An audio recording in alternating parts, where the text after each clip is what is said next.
Arkadaşlar merhaba. Bu videomuzda sizlere hole making metotlarından punta atmayı göstereceğim. Merkezimize atadık. WordPress'e sağ tıklayıp Insert, Operasyon, Type kısmından hole making.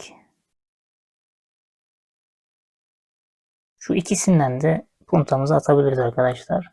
Ama biz Spot Drilling ile atalım. Okeyliyorum. Menümüz yine standart menü. İlk main menüsünde takımımızı ayarlıyoruz. Şu kısımda Center Drill var. Yani bu atıyorum bu şekilde de gelebilir. Böyle kalmıştır. İşte farklı operasyonlar yaptığınız için. Bu kısımdan tekrar hole making derseniz hole making'e ait takım menüleri, takım çeşitleri burada yer alacaktır. Center Drill diyorum. İsterseniz burada ismini Punta diye değiştirebilirsiniz. OK dedim. Puntamın çapı, dış çapı 8'lik yani D'si. TD'si yani iç çapı 3.2'lik.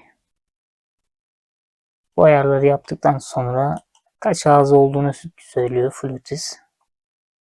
En önemli kısım ise takım magazinde kaç numarada. Örneğin benim magazinde 6 numarada.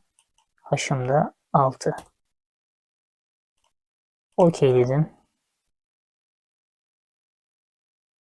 Space Future Geometry. Yani diyor ki geometrideki future'ları seç. Yani yüzeyleri seç. Delikleri seç. Yanındaki ikona tıkladım. Örneğin bu deliği seçeceğim. Bu deliğe punta atacağım. Şu kısımda bu kısmı göstererek anlatayım. Çünkü kafa karışabilir. Onun haricinde şöyle yapalım. Alttakini göstermek adına şu deliği seçelim. Bu deliği seçtikten sonra görmüş olduğunuz gibi iki tane center, iki tane delik merkezi görüyor. Birincisi üst, ikincisi alt. Bu kısımda göstermedi. Ama buradakiler o da neden göstermedi? Şundan kaynaklı. İkisini de 10'da 4 görüyor çünkü. Tasarımla alakalı. Ama bu tarz kafa yerli, iki çaplı deliklerde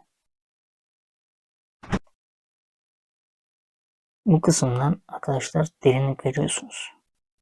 Yani dip kısmından yanında bir anahtar var kilitli.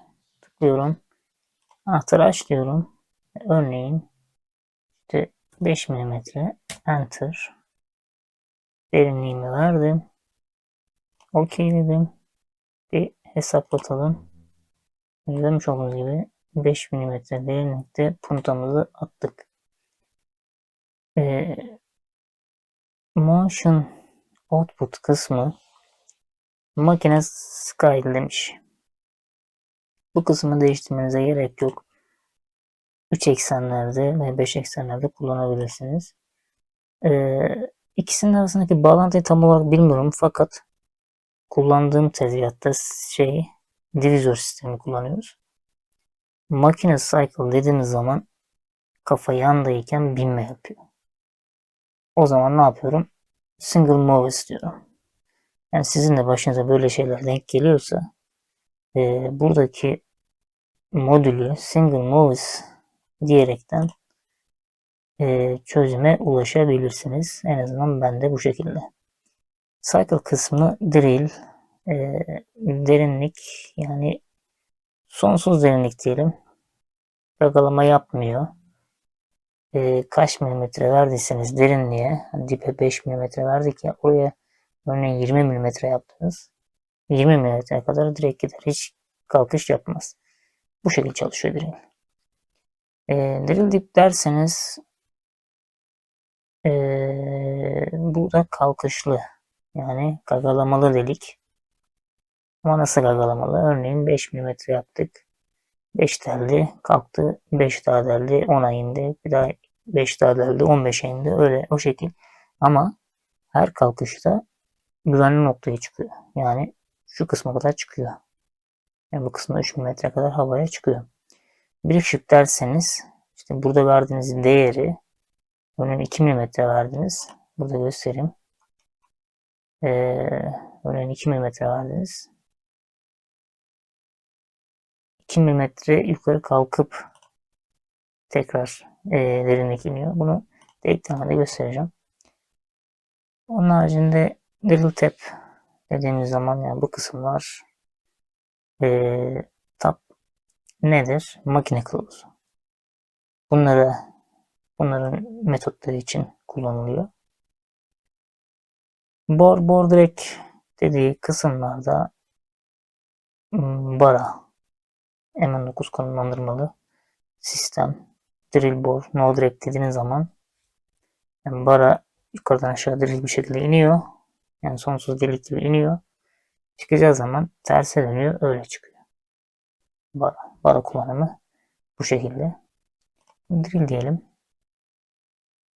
Okey. Ee, Geometri tanıtmanıza gerek yok. Yani bazı durumlarda hesaplamalar için gerek olabilir fakat normal delik işlemleri için gerek yok arkadaşlar. Onun haricinde Fit and Speed kısmından örneğin puntaya 1200 devir verdik. İlerlememiz 30 diyelim. Hesaplatıyorum. Bu kısımda da devir ilerlememizi hallettik. Devir kısmı burası. İlerleme kısmı da burası. Strateji bölümünden işte şu kısım 3 mm olan bunu ayarlayabilirsiniz. İşte yakın zaten resimlerde de gösteriyor. İhtiyacınız olan varsa. Ya bunu buradan ayarlayabilirsiniz çıkışı ama bunu zaten 5 mm değil, atıyorum matkap kullandınız 20 mm vereceksiniz. Orayı 25 yaparsınız. Aynı işlemi görürsünüz zaten. Ama standarda beklemek isterseniz buraya da bu kısmında bir rakam, bir sayı yazabilirsiniz. Onun haricinde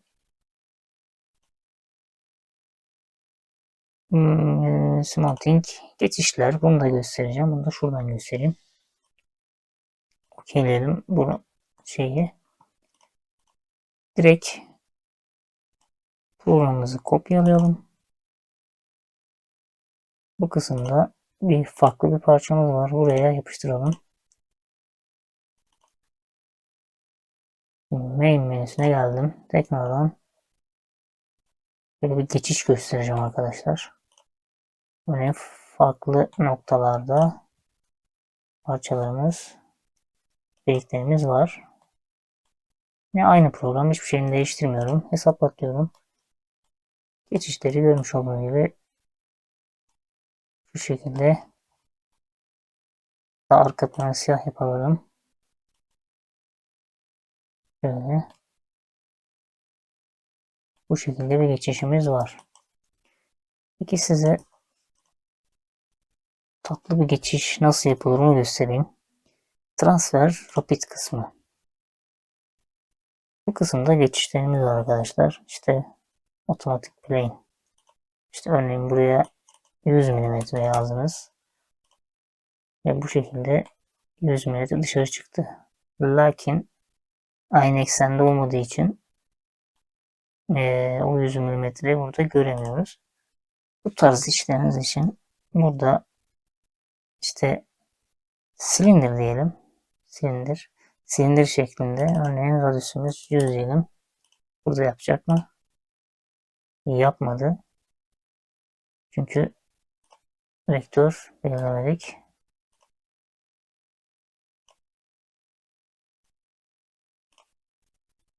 Ve bu da aslına bakarsanız bizim işimizi tam görmüş değil. Şimdi şöyle yapalım. Transfer silindiri body olarak tanıtalım. Şimdi görmüş olduğunuz gibi burada da yapmadı. Neden? Çünkü body tanıtmadığımız için. Geldim. Geometri kısmına point, bounding body,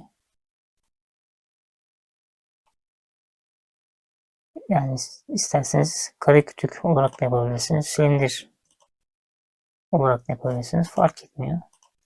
Biz kare kütük olarak yapalım. Yalnız bunu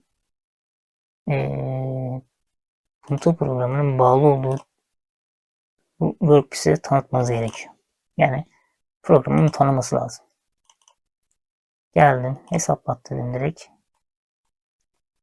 Görmüş olduğunuz gibi body'ye göre bir silindir formunda bir geçiş yaptı. İzleme konusunda şöyle yapalım.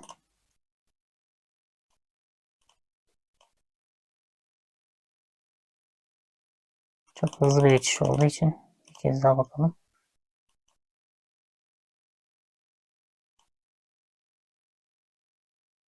Bak, şu şekilde bir geçişimiz mevcut.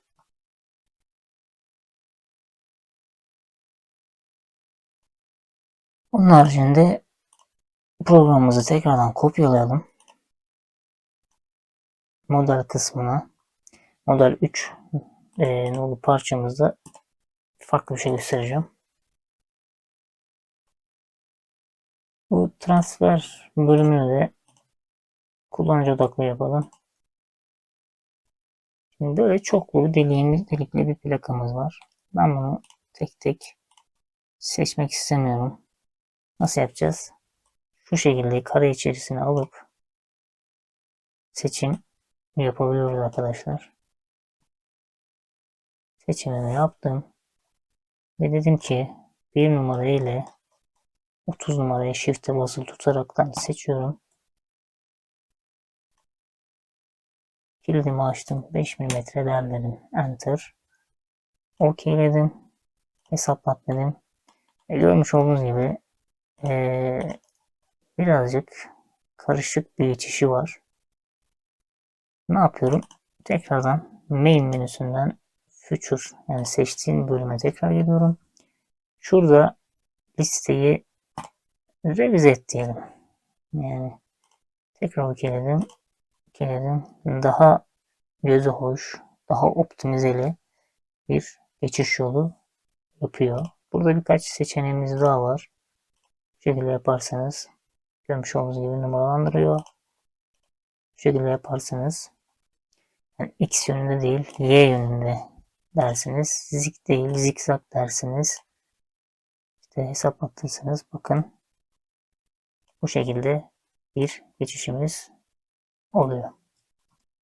Onun haricinde şu kısmı görecek mi? Bir de buna bakalım.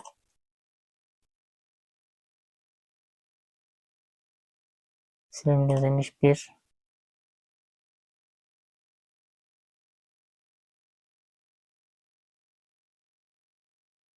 Görmedi. Anlatacaklarım Punto programı olarak bu kadar arkadaşlar. Bir sonraki videoda delik operasyonlarını göstereceğim. İyi seyirler. Görüşmek üzere.